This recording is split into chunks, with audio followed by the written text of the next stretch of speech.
ஒரு சிங்கம் எப்போ எதுலயும் பெக்யூலியர் தான். ஒரு முறை சிங்கம் கர்ஜிச்சதுன்னா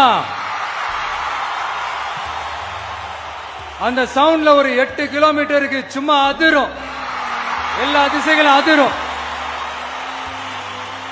அப்படிப்பட்ட அந்த சிங்கம் வேட்டைக்கு மட்டும்தான் வெளியில வரும், வேடிக்கை பார்க்கறதுக்கெல்லாம் வெளியில வராது.